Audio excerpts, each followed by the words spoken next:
Sina Alden Richards, Catherine Bernardo, Lovie Poe, Joshua Garcia, David Licauco, ang magkapatid na Atasha at Andres Mulak, at ang SB19 ang ilan sa mga showbiz personality na tumanggap ng pinakamalakas na palakpakan at hiyawan mula sa mga nanood ng matagumpay na Body of Work, The Bench Show.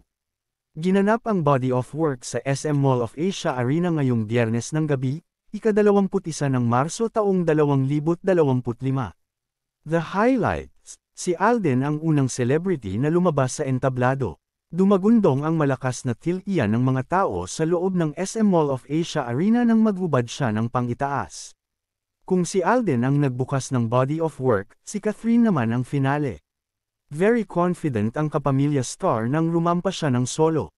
Umani rin ng malakas na hiyawan at palakpakan sina Lovie, Joshua, David, at ang kambal na sina Atasha at Andres. The Scene Stealers. Naging mapangahas si E.A. Guzman nang magpakita ito ng puwet, habang nagpanggap si Royce Cabrera na huhuberin ang underwear na suot na bentang-benta sa MOA audience. Nakasakay ng motorsiklo si Jake Cuenca nang lumabas ito sa entablado para maghubad at ipakita ang kanyang suot na thong underwear, na dati na niyang ginawa sa mga nakaraang fashion show ng Bench. Gabi rin ng SB19 ang ginanap na fashion show dahil sa napakainit na pagtanggap ng manunood ng kantahin nila ang kanilang hit song na Damn, at nang isa-isa silang rumampa sa stage. Nag-trending sa social media ang partisipasyon ng SB19 na binubuo ni Pablo, Ken, Stel, Josh, at Justin sa Body of Work na patunay ng kanilang kasikatan. Sa curtain call ay lumabas ang Bench owner na si Ben Chan at ang lahat ng celebrities at models na rumampa sa Body of Work show. Nagulat naman ang karamihan nang lumabas din ang couples na sina Richard Gomez at Lucy Torres Gomez at sina Dingdong Dantes at Marian Rivera Dantes para batiin si Ben Chan.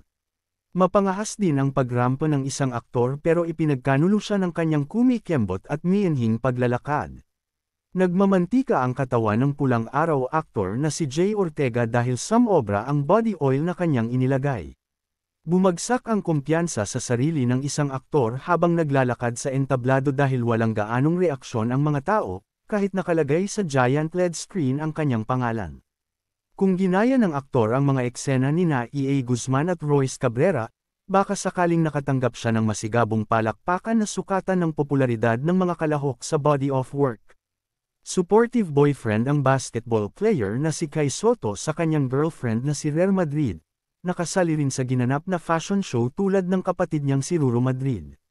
Marami ang mga artista at dating beauty queens na rumampas sa Body of Work pero karamihan sa kanila ay hindi agad nakilala kaya malaking tulong ang mga giant LED screen sa magkabilang bahagi ng stage dahil sa mga nakasulat na pangalan nila.